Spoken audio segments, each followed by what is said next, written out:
Florian, it's a pleasure finally to have you on the Leaders Who Care series. Welcome. Thank you, and thank you for persistence, but I'm really glad to be with you and spend some time here. Yeah, well, I learned persistence from playing a lot of hockey from my sports coaches. So you just keep going, and you take as many shots as you can, and that sooner or later you're going to score. So I know we just had the conversation of, is it Kemmerich, is it Kemmerich, or is it Kemmerich? And you said, well, what did you tell me it was, depending on? Depending on the language, you spell or you pronounce the name. But your last one is more Swiss German way to say that. Well, I have this pet, I don't know if it's a pet peeve or whatnot, but I love knowing how people's names are pronounced and shared, because to me, it's so much more interesting and so much more cultural and so much more flavorful and whatnot versus, I'm from Montreal, and the people in the States would say, like, the name Lefebvre, they would say Lefevre. And I'm saying, it's not Lefevre, it's Lefebvre. It just seems more fun. So I love asking that question, but it's really great to have you here and share a lot of the great stuff you do and just learn more about who Florian is. So could you start by briefly introducing yourself? However, and I have to tell the men this more than the women, we'll get into the business stuff in a minute, but where you're from originally, where you are now, your family, something you've never told anybody ever, you want to tell the world right now, that would be pretty cool. And stuff like that. So tell us about Florian. Yeah, I was born in the southern part of Germany at the Swiss border in the Black Forest. Yeah, so when I moved there, my parents did not speak the local dialect. The Alemannisch is like Swiss German, the same dialect. So then I basically, my language became the dialect, and at home I was speaking the Hochdeutsch, the High German part. Mm-hmm. Yeah, and so that's an initial part. And then I grew up in a very small village there. The closest city is Schaffhausen in Switzerland. Cool. And early on in school, I got bullied, once even physically aggravated. And so my parents thought it would be good for me to learn how to defend myself and put me in judo classes. Oh. Yeah. And then I had to learn, number one, first is how to defend myself physically, but also I had to learn how to lose and come back and keep going. Plus, and then the Japanese philosophy also being respectful, because when you get angry, you lose. Yeah, so it's also a lot of psychology. And I did this for about 15 years. At the end, I was growing. And at the end, I was in the national team of Germany. I was in the Bundesliga. I was once also European champion. And that has shaped my first part of my childhood. I even ended up in a sports boarding school for, specifically on judo.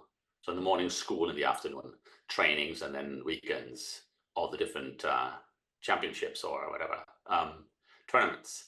But that was the part how I grew up speaking two languages, my local dialect and the High German. Mm-hmm. And then at the age when I joined military, I went to the parachutists.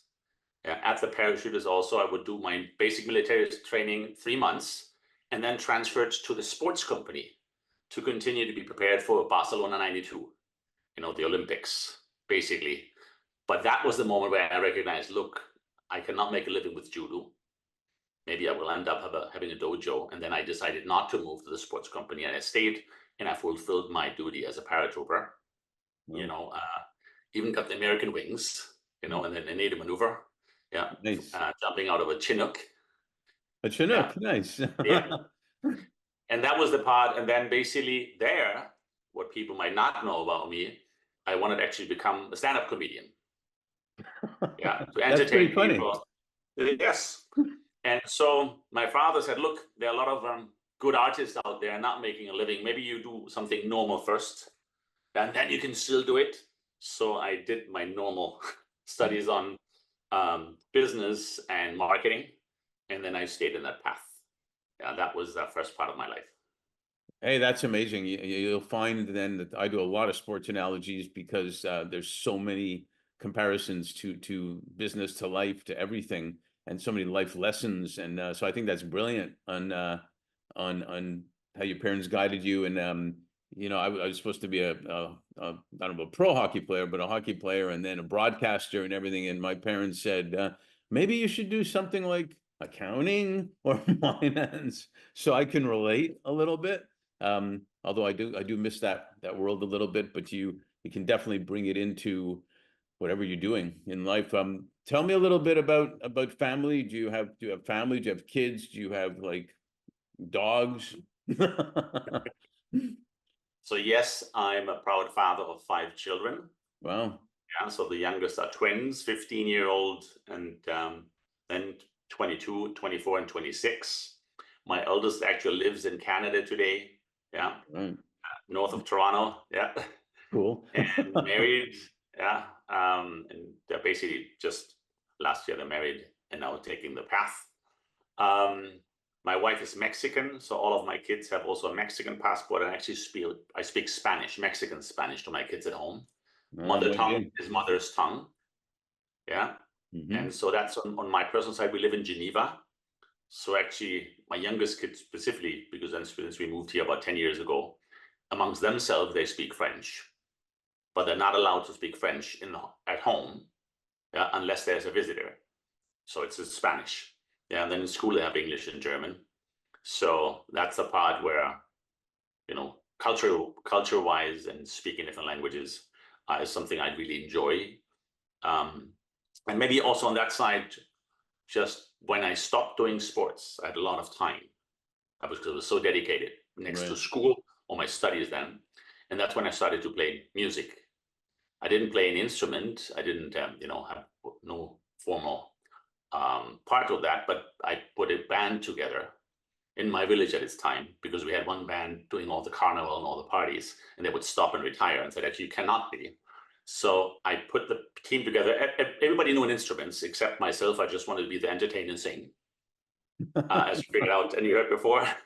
And that's when we started to have kind of a wedding band thing. At the end, we had about 380 different songs in repertoire. We were starting at 8 p.m., finishing at 3 a.m. We were playing in full of tents, typical German tents, like the Oktoberfest stuff or Carnival. Yeah, we entertain all type of songs. Start with the songs for the elder people, and then the later it gets, you have the rockier and the poppier the music is. That's because the older people are starting to leave and go to sleep, so the younger people take over, right? That is correct, and that's really, and it was a good training for me, and that kept my life. So later on, wherever I moved, I always put a band together. Yeah, sometimes even in the company, at this time, in corporate life in the past, we did that, and we had songs where we changed the text on people and products and these things, the lyrics. And so also in Geneva today, I have a band. Yeah, we do blues rock from the 80s, mostly cover, some originals, but we go into bars sometimes or play at some party for friends.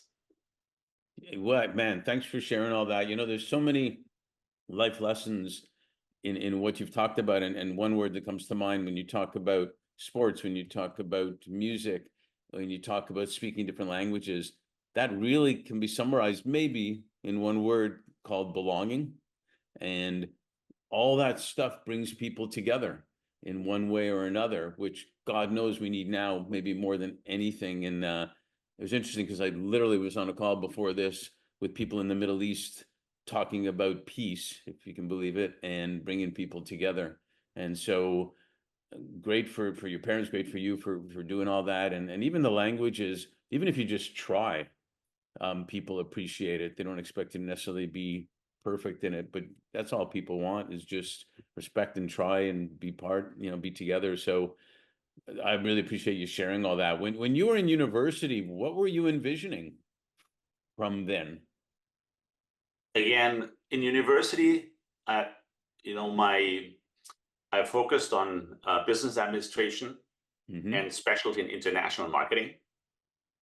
Yeah, so I got excited about themes, about products, about positioning, the value proposition, how to increase the perceived value of a product, and marketing is a key component. Yeah, I was a big fan at that time, Philip Kotler. Yeah, and you had a lot of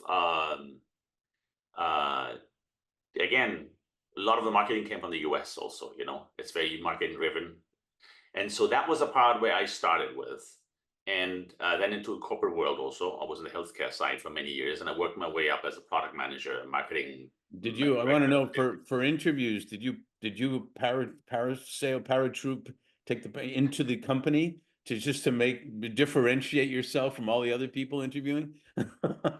No, I believe it's more the entertaining part from the band side, you know. No. Again, at the end, if you want to create traction, and if people want to show up because it's worth showing up, that likability, that fun part, that part of actually belonging. I love what you just mentioned regarding community, the belonging. You might have sometimes a little bit going too extreme now into, shutting the borders and going the community too much, Right. But again, the belonging part is a key value driver, I think, for every human being. But that was the part where I did marketing from the school and then went into a corporate life. Over the years, I also relocated a lot, was in the healthcare side, different products, and I was actually that time living in Mexico again, when I decided to leave the golden handcuffs, with family and kids, and try to do more entrepreneurial pathway, which has been a rocky road over some times, but I don't regret anything. It is really the learning and the meaning for it. And over the years, that pivoted from, doing a good job in marketing and selling products, really to use business as a force for good. About 10 years ago, when I moved to Switzerland, that was the meaning I found. And that brings me back, by the way, at its time when I was living in Mexico and running a subsidiary of the healthcare group, we created a non-for-profit for continuous medical education, and that time also we're helping patient associations typically, more from a CSR perspective, but then also some extramural surgery programs. So when a truck goes into the jungle and operates indigenous people on. And my learning was there, because once I went and to accompany that I learned that showing up and doing good is actually not necessarily helping people.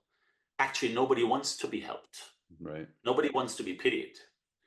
Yeah, and then even in my recent years, understanding that free money keeps poor people poor, because there is an area where humanitarian aid is needed. That this is about livelihood. I understand that, but after that, we all want if we are unlucky born, we want a fair chance to climb up the ladder ourselves through our own effort. Yeah, and that's the piece where, from my childhood over to my music entertaining part, over to my marketing study, and then the marketing job, when I entered the impact investing world, where you use capital as a force for good and business as a force for good, even though it's tough to operate, tough to raise, and tough to place money. But for me, the understanding that, there is a value beyond my family and my wealth, for the greater good and purpose. And that is also a community, by the way, I'm in, and I really enjoy it. Yeah, absolutely. And you bring up some great points. First of all, I never even liked the word non or not for profit. I call them social profits, because I think that's way better. Just by words do matter sometimes, and how we act accordingly. But how did you end up being in the life sciences? And everything you're saying makes sense, because the life sciences or healthcare is rarely where you can make the most impact in the world, because it's health is personal, as someone just said to me today. Health is personal. And but our firm was founded on the premise that you can do your organizations, whether it's for profit or social profit, will always do better when they do good. How did you end up in life sciences in the first place? And is there one experience that maybe stands out? Maybe it's the social profit you formed that really stands out in your mind. So honestly, when my father talked me out of, the artistic and comedian role, and then I studied, and he was a doctor. Yeah. So basically, because I was looking, okay, where should I apply for? Yeah. And so it was basically, he thought he had the hope that I would become a medical doctor in the future. And I definitely did not want to do this. Yeah, but then because of coming from a household, which are medical and healthcare, I looked at companies and I ended up in a healthcare company in that way. So the reason was really educational side, history from my father, and ending up in the healthcare. Now to your second question, the problem of healthcare is it's focused to make money Right. when you are no longer healthy, Exactly. when you have an issue. Yeah, so a lot of healthcare is not actually the prevention, it's just the damage control afterwards. Right. I mean, it's not only, but the Right. vast majority of healthcare. And I think those are the pieces for me to understand that certain things might not have happened, if the focus and the money, a lot is government money, public money is focused on preventing mental health, preventing obesity, preventing, certain things on, be sedentary and not doing exercise. And that's the fine balance where you say, oh, yes, healthcare, amazing. This is also impact investing. Not necessarily. Yeah, if you would focus on impact investing, where you focus on the intentionality of the investment and the additionality, and you provide healthcare where they don't have it, yes. But if you look to the vast majority, we really have to kick in earlier, and do things different so that we don't have to, use a lot of drugs or surgeries or, whatever medical treatments in order to fix problems afterwards. Yeah, no, that's brilliant. And we're here in the States, although I'm Canadian, we're here in the States, and we spend so much money on healthcare, but so much money is made just on we have more drug commercials on TV than anybody I think in the world. And that recurring revenue is something hard to get over. And yet it's important. The good news, I think, is some of what you're saying is happening. The detect and prevent mode right now is coming more into play especially with technology, detecting diseases before, detecting whatever, and then being able to prevent it from there, and telehealth and whatnot. So hopefully it's going in that direction. And it actually seems like common sense, but money rules, unfortunately, sometimes, and we got to get away from that. And I'm kind of thinking that impact investing thing, name, again, words matter a lot. Every investment should have impact. It's a matter of how you're defining that impact, I guess, not to be cute, but it's really, they all should have impact, including making money is fine, because that's the only way you're going to endure or have your business endure and be successful. So I love that example. And I hope your father is happy, proud that you actually stayed in medicine, educated, and made it better. And maybe along the way, you even told a couple of jokes, because you know what else is good for mental health? Laughter. Big time, big Yeah. time. And this is even when you understand that that what you think and what you feel has a direct impact on your personal health, Right. but also on the people around you. Yeah, and so in today's world where connectivity is so high, and the drug is maybe not necessarily a physical drug, but it's more a screen drug. Yeah, people, trying to find that endorphins, through directly to the screen, and that creates a dependency, and at the end has a really heavy and hefty price on mental health. Yeah. That's where I think awareness is an important part of that, and we should technology as a force for good, an AI for good, not necessarily in the detriment. And that goes back, as you Mike said before, because I agree, impact investing shouldn't exist. Yeah, we should just know when I spend money on a product or invest in a fund or in the public markets or in a company, that I have to measure not only the financial return, I have to actually know, is a net positive or net negative, because then at least you're aware. Because if usually you would just put money into a fund, for example, and then the fund has a diversified portfolio, does certain investments, a certain strategy, and has a certain yield or a certain return, but you don't know in detail what the effect actually on the planet or on humanity is. Yeah. And if that would be measured, things would, or people would probably decide differently in terms of the choice of where to invest and where to spend the money. Because if we understand that finally, a lot of our spending, whether in a product or an investment, is really emotional. I have an emotional connotation. Yeah, I might like Apple because this is so sexy and there's certain products and I appeal to it, but it's an emotional decision. Yes, to check the risks and you want to mitigate the risks, but at the end, writing a check, you pivot between fear and FOMO.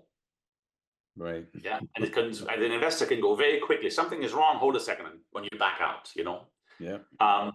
But if we understand that in a transparent way, that if an investment has X amount of beneficiaries or benefits, yeah, then it's actually even a higher perceived value of that investment beyond the financial return.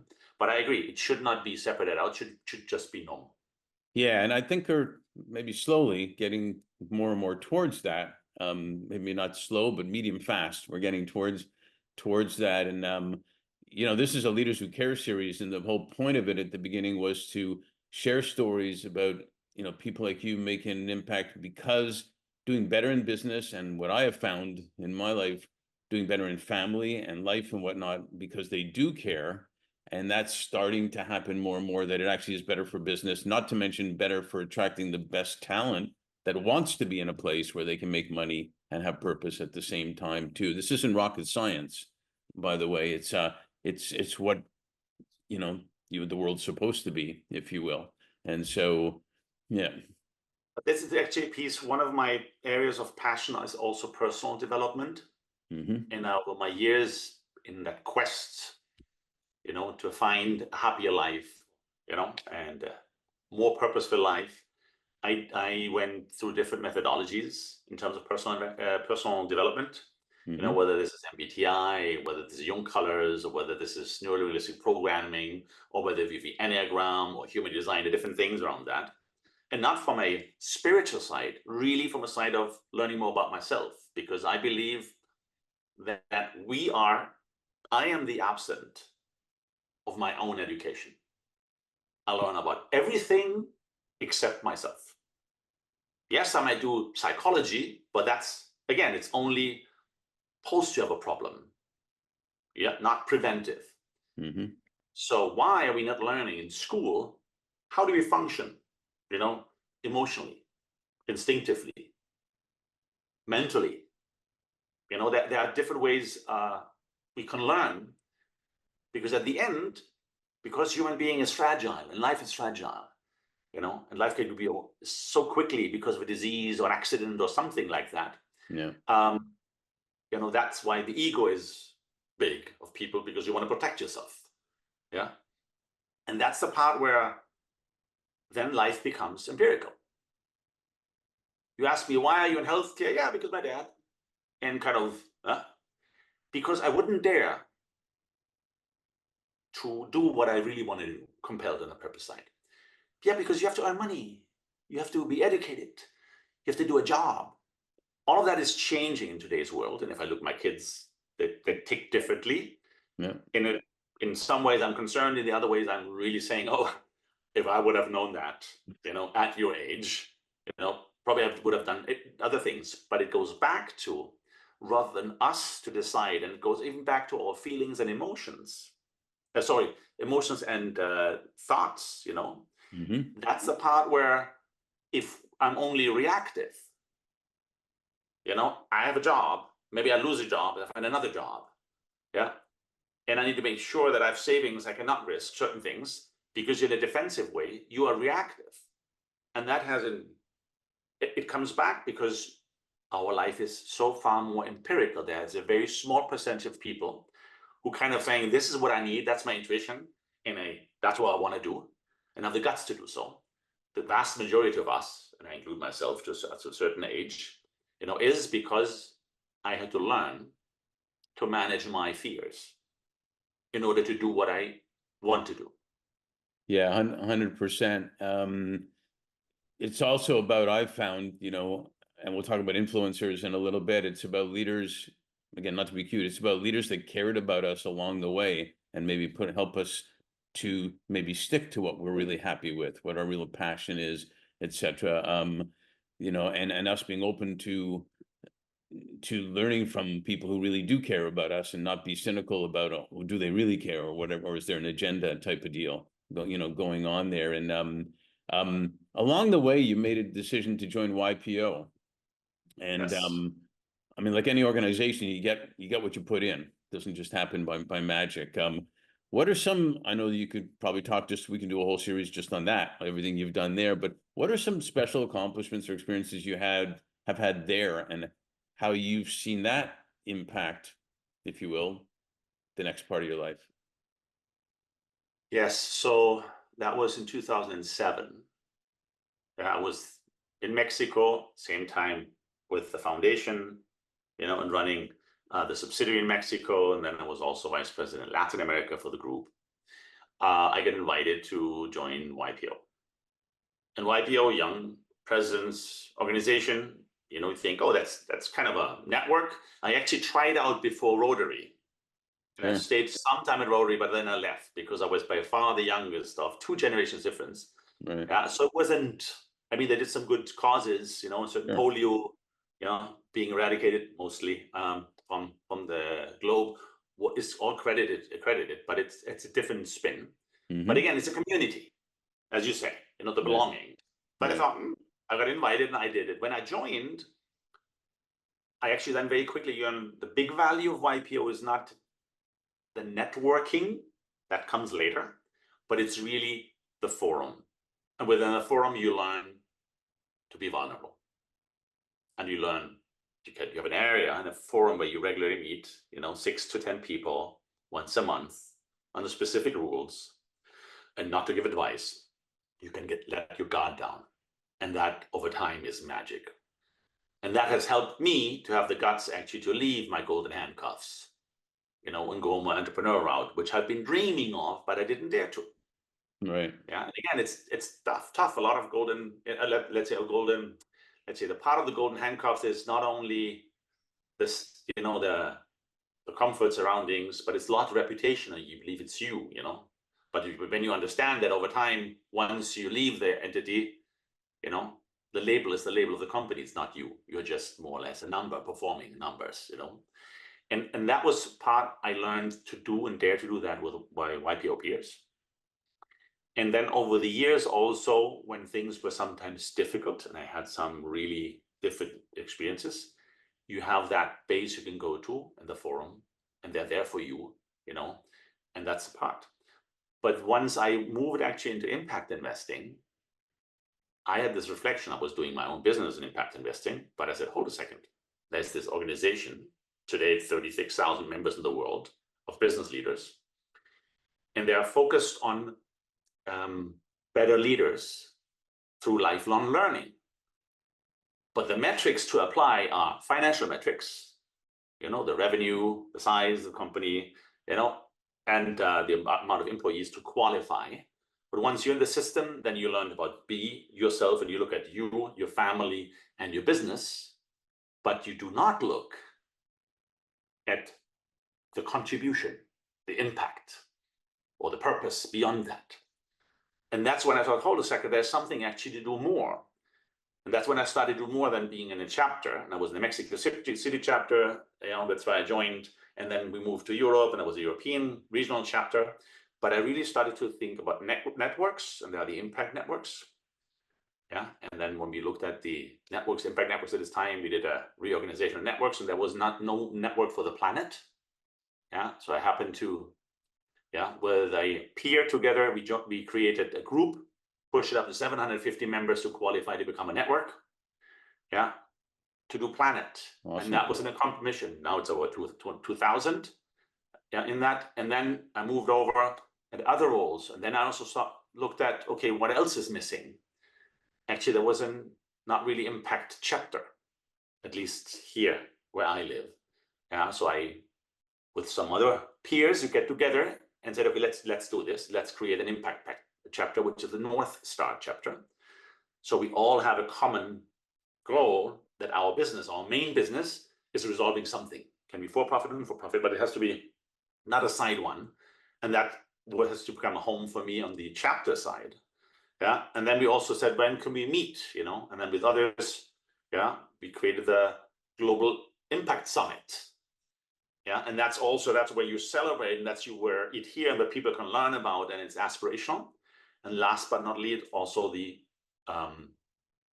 Global Impact Report, where we basically have YPO is now on a voluntary basis to provide to a database, it's aggregated, and it's then published. Because one of the big pieces for me was looking to my 5 Gen Zers, you know, my youngsters, Right. saying, yeah, YPO is nice, it's you know, whining and dining, but are you actually resolving problems of the world? Because we really have your generation leaving us in a very difficult spot.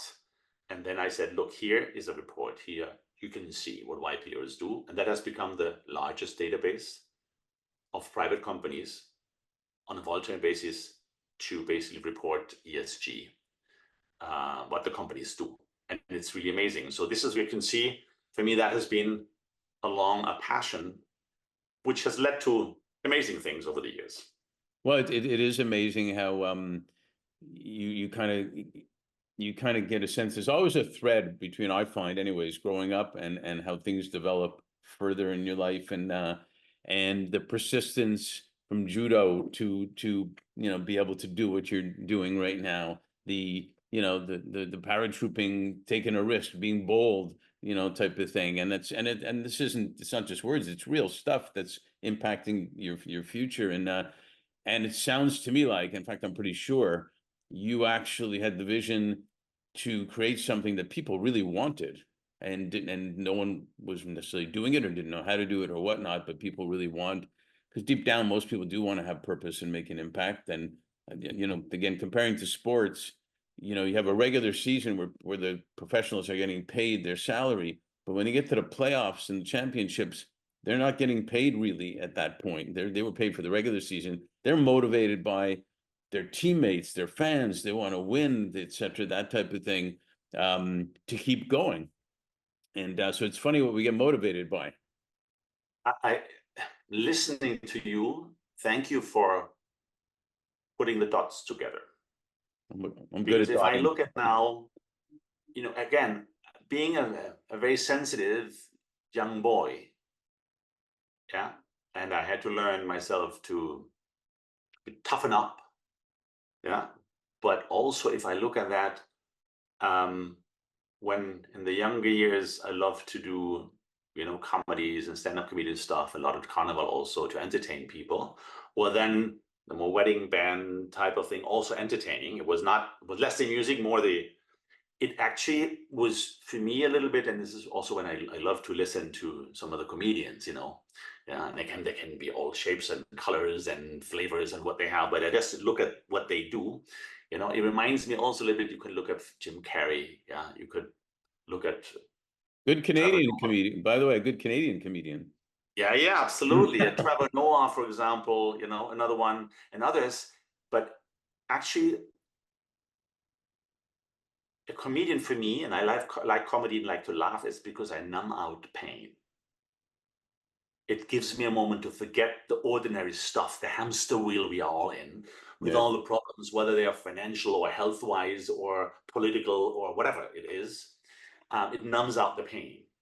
Yeah, and that's because that was actually the one. I look at the marketing side. Also, you want to excite people about products and increase the perceived value because people adhere to. And if I look at the impact side today, you have people which are underprivileged. Yeah, and this is the part where also actually going back to my origin is, if you are vulnerable, it's not that you should be helped. If you are vulnerable, you should get a chance. And this is where I use the sentence is, don't give a man a fish. Don't teach a man how to fish. Invest in its fishing business. Because you put yourself at risk. Yeah, there's no doubt. You know, people have pride, people want dignity. It's been shown time and time again that even a poorest person sometimes doesn't send their kids to school until you say, well, it's going to cost like 2 rupees to do it, and then they do it, type of thing. Because everybody wants to feel that they have value, and every single person does have value. And it's been shown time and time again that if you give them a chance, great people come out of that. Great people come out of it. So I love that, and I see how that now, progressed to your work at Bamboo Capital Partners and Palladium, because you were doing investment, impacting, etc. Correct? That is correct. Yeah, in Bamboo, the focus was really on investing equity or debt in small companies servicing the rural population. Mm-hmm. Yeah, so it's risky, it's difficult, it's small tickets, it's cumbersome. Yeah, and that's the part. And then when, with my recent work now at Palladium, yeah, Palladium being a large, basically development contractor, in over 55 years in over 100 countries, with a major presence. I was also looking into, how to do that sustainable and moving also in the impact investing space. And that's the part where actually I like to bring the two worlds together, the for-profit and the development world, for the sake of, giving these companies a chance to finance them. And then recently also we announced it actually 10 days ago. Yeah, there was a YPO moonshot event in New York. And this was, again, this is also thanks to YPO and YPOers, because you see a problem. And the problem my partner who comes from Puerto Rico, who lives in Florida, and has seen what hurricanes can do, and just look at recently with Helene, it's just devastating, and they're getting stronger and stronger. Yeah. And in the past we thought, yeah, it's the small islands in the Caribbean, poor ones. This stuff is coming up north. And it will also go to Europe. It's just a matter of time. Whether you might agree whether the climate change is man-made or not man-made, I don't want to argue that. But just through extrapolation, you see where the numbers go. And this is where actually having a conversation with my partner Kike, who said, look, he comes from the infrastructure side, and for years, been knowing us for over 10 years, that Florian, I want to do something on the impact side, some things, And that's when he basically said, look, I have this project on an island, to ramp up their water infrastructure. And said, isn't this impact investing? He said, look, if this is to bottle, Evian bottles, it is not impact investing. If this is to make sure there's water security for the people who do not have it, then it's impact investing. And he said, oh, let's do this. We can create a business around that and start with it. Yes, but you need to hurricane proof it. So you need to have, with water security, you need energy security. And for the people, you need food security. But you cannot look only at gray infrastructure. You need to use nature and adapt nature to protect critical infrastructure. Yeah, and that's basically when the idea was born of the company called Resilienture, which is basically a climate resilience venture, Resilienture. We call it Resi, in the same sense, but this is not me, myself, and I, my business, my equity, my value, and my IP. The problem is so huge, and we don't have the time. So you really need to look at it from a larger scale, public-private. Yeah, where you basically use public money to de-risk the investments. Right. You have to look at the investability, insurability, and you have basically to use nature and infrastructure, which usually are two different things. Because you can use the nature, you use the reefs, the mangroves, you can build dikes, you have dunes, forests, which can protect if you do that in a smart way. And that's basically what has happened then, as we have been speaking to it.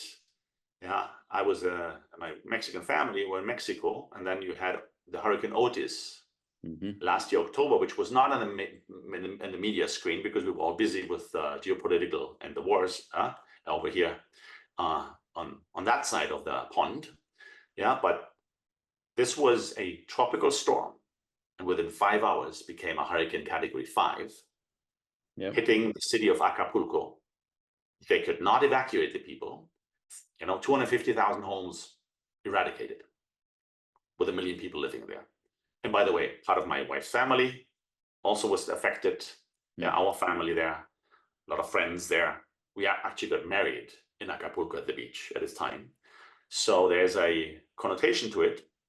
And the same thing happens now if you look at Helene, or Beryl was the earlier one. And we have two more coming now. Yeah. And they're at a size and in a direction. Yeah. And the hurricane did not come announced that far because it really gathered just in the Gulf of Mexico because of the water temperature. So there's a real thing where we need to brace for tough times. Yeah, really. And we need to adapt ourselves. And that's where in an impact investing idea is where you want to combine things. There's a real problem on the ground. How do you want to solve this? And you have to solve it for profit because there's not enough philanthropy or grant money out there to protect the people. You need to have it in a sustainable way. And that's basically the idea, the announcement. Well, you remind me of another comedian, Robin Williams, which is a big compliment. He's funnier, mind you, but he remind me because every time Jay Leno would interview him, all he would have to do is say, "Hey, Robin," and then Robin took it from there. And so you answered one of my next questions by talking about your company, your organization that you're doing now, and I love that. By the way, before I forget, I was going to say, living in LA with Hollywood, we would have made your father really proud if we would have got you on a sitcom acting as a doctor. You would have been perfect for that. You could have been the doctor doing comedy, etc. But that's another story. So tell us a little bit, where did the name come from, of the company, and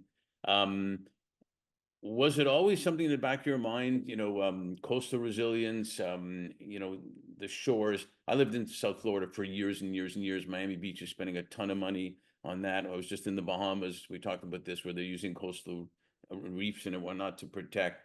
I mean, it's so important and how it's going to impact people's lives. Was the ocean something special? How did it come to that? Or was it because your partner had that project? So number one is always, again, as many people in the world, a place where I can relax, reflect, and recover is close to the water. Wow. I don't have to be in the water myself, yeah, but at the water or on the water. And that's why I'm living here. 50 minutes away is the Lake Geneva. There's water. I like the water. Now, when you come visit me, the ocean's just over here. Yeah, you see. And the second thing is also with my family, Mexican family. We have a place in Cancun. Mm-hmm. Yeah. Again, why? Number one is water. But second thing is, of course, my brother-in-law is a physician. He lives there. And my mother-in-law also then, she has a very fragile health. It was better to be close with my brother-in-law as a doctor. Yeah. So basically, we have a place there. But that's also when suddenly, about 2 years ago in the summer, I saw this huge amount of sargassum, this seaweed in gigantic amounts coming to the shore, and then you have trucks pull it away and it smells. And you say, what is it?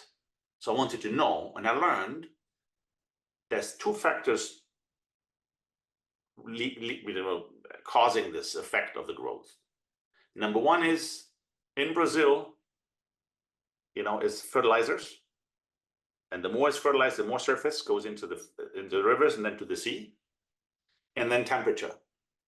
And that makes this gigantic growth. And it's tons and I would say millions of tons. And then I was looking, there's a problem. And then, of course, the hurricanes. But then I had a reflection also here. I live in Switzerland. And in Switzerland, if you understand that climate change, the ultimate problem of climate change is access to water. And people kill for water. You have 3 days. So you can retain water to a certain moment. We've seen that maybe in California that there's only to a certain extent. Yeah. Well, then you have falling, have a huge amount of rain, like with Helene, and then it's dry again. Right. So therefore, it's better to live close to the water at the shore. That water doesn't get going away. The lake might. We've seen some lakes in Mexico, for example, Lago de Pátzcuaro is dry, no water. Yeah, it's a beautiful lake with a nice island. There was tourism stuff, and it's just dry. So that was the cause. And then I had this thought also, when Kike called me about this water project, and I had this link in my home here in Switzerland, I have actually a nuclear bunker. By law, all Swiss households after the Second World War have to have a bunker at home. Yeah, because the Swiss government was saying, okay, we are in the middle and we have war happening. How can we protect the people? So you need to have something down there in your house. Right. Yeah, and it has to, by the way, function. They check the filters. And if not, you could find. Okay. The second thing, you have enough agricultural surface.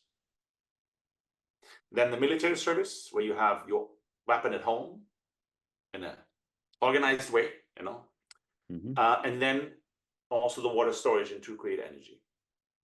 And the agriculture service is always enough to feed, in a case of a crisis, the population. So I said, okay, how can I run a Swiss model for the people, for the livelihood, to survive and thrive for people at the shore? That's how the idea, actually, when you put things together. So that it's not new as a product, it's just aggregating and assembling certain problems to have a holistic solution, try to come up with a blueprint to disaster-proof islands and the future nations. That's actually the origin of it. And what I also love about that, we talked before about, your kids are thinking, how you're doing good and whatnot, and you kind of show them, etc. And there's a process right now kind of happening about, and talking about, what's a better way to live. In sports, we'd say, back to basics to score the goals or win or whatnot, how to get back to basics. And in a way, you're saying back to basics, like, what's most important to us? What's most important to us is our community and living and having food and water, whatnot. It's not about, can we have our quarterly reports be 10% better? That's not what turns us on, most of us, if you will. And it really is back to basics, and it's a longer discussion, but I've had some discussions about things like universal compensation, but not necessarily governments, but maybe corporates pay, and maybe people with all the AI taking jobs, maybe people only have to work 2 days a week, and the other 3 days is community stuff, and the companies pay them for that, and they're still making money, however, but maybe not as much, or maybe even more. But people will potentially be happier, working on in communities like you're talking about, that we care about our communities, because that, going back to the beginning of our conversation, that is what keeps us happier more than anything at the end of the day. Tell us a little bit, and I'm in LA, we always say we don't have to keep the people wanting more so we can do a sequel. We'll probably have to do a sequel. So, but tell us a little bit more about your aim to establish a global standard that has economic viability and has the environmental impact and et cetera, et cetera. What does that mean, golden standard to you? Global standard. So the point is the following. So you need the public and the private to work together. Yeah, and it's not public is the grant, and private wants to make money. Mm-hmm. So basically, that's the investability, where the public money protects the private money, and that exists, blended finance called. You have different things going on, and there are platforms really focused on that specifically. But that's one part, in order to have the same goal and the same alignment. The second component is the investability. Basically, through that and through blended finance, you adjust the risk-reward return so that private can invest in a reasonable risk, and the public is there to lower that and adjust the risk. Then you need the insurability to it. And a lot of these geographies, and this will be tougher and tougher now with these tragedies going through, and these disasters, that insurance will just not pay. Right. And you don't get an insurance, or a hugely expensive insurance. That's also why we said, okay, there's another component on the insurability. And then basically we start with smaller projects, but then it's at scale. So this is where we are, looking at coasts in the US, the SIDS, the small island development states, but this is all evolving. But I'm saying the we is not the small resi team. The we is actually we collaborate with large organizations who can operate. And it's really more to put the things together on a blueprint called Reshore 360, resilienture 360. Mm-hmm. That's done in a 501c3. It's open sourced because people should adopt it. Mm-hmm. Problem is so huge and it goes so fast. Also, there's a possibility to take grant money in terms of technical assistance, on the feasibility of these studies, because sometimes you don't know if this is all at size feasible. Then the project is designed and then it's financed. But the point here specifically is that we work with large organizations, Jacobs and the engineering side, Palladium actually, a company, is doing the nature-based solutions, focus on that, adapting nature. Then we work with Howden, they have a specific team, London-based in a headquarter where they focus on climate change and resilience. So because you have to look at new things, we work with large organizations who can actually design jointly and execute these projects to then get in a way that you have a riskier, on the blended finance, a riskier component if the insurance comes in, and it helps also to de-risk government, de-risks the insurance, and then you have a different stack and a waterfall of each project to be financed, so that actually the bonds at the end can also participate in, because you have many blue bonds, green bonds, impact bonds, and they're all desperately trying to find pipeline to invest. And that's the intention, basically, where we try to, from a holistic point of view, look at a problem on the ground, design a project, how to finance, and then hopefully get the alignment of these parties. Now, the downside is these projects take time, but we don't have the time. Right. Yeah, no kidding. But, there was well, first of all, a couple of things there. I love the fact that we got to stop arguing, is climate change real or not, but just looking at the problem and then how we're going to solve it, and don't stop arguing about stuff all the time. And then the younger people of today want to go work in companies like you're talking about, because they can make money, and they don't all necessarily want to be billionaires. They just want to make money to be happy, because then they're going to be happy because they're doing something that's making a difference. Again, not rocket science in my mind anyway. And and that becomes enduring, that becomes sustainable. And it's so, I think it's brilliant. And that's, hey, we'll go back to one of the first words we used in this conversation, belonging. I'm not friends with Richard Branson, but we have talked a couple of times, and both times we talked about how come people don't say they're proud of where they work anymore. Why don't people say that anymore? I remember my parents and others back then would talk about they were proud of where they worked. You can love your employees. It's not a bad word. You can care about them and all this stuff. And I'll say again, it's not rocket science. It's actually the way to go to make things happen. And I think you've got maybe the secret sauce there of partnerships, and you belong to that, and you make money, and you have purpose, and life's good, basically. So that's my basic summary of what we just talked about. Mark, it's a good summary, but also look, last week, Sunday, I happened to actually, with some friends, to organize an event with Richard Branson. Yeah. Oh, so that's right. Yeah, it was a fireside chat. And thereafter, we had kind of a Jeffersonian brunch. Yeah. So what have you heard? Now you sit at the table, different topics, and you dig in there and to try to find solutions and collaborate on this. And this is where it's much more takeaway than just listening and witnessing. Sir Richard Branson, which is already a nice anchor, and what he says has a lot of meaning. Mm-hmm. But then it's really to come and double down. But in that same sense is my experience is actually, and that goes both paths. If you support, even in a company, the team, the employees, to do personal development, egos go down, cohesion comes in, and the outcome is better with heterogeneous groups, number one. Yeah. The second component, if the company solves for something, mm-hmm.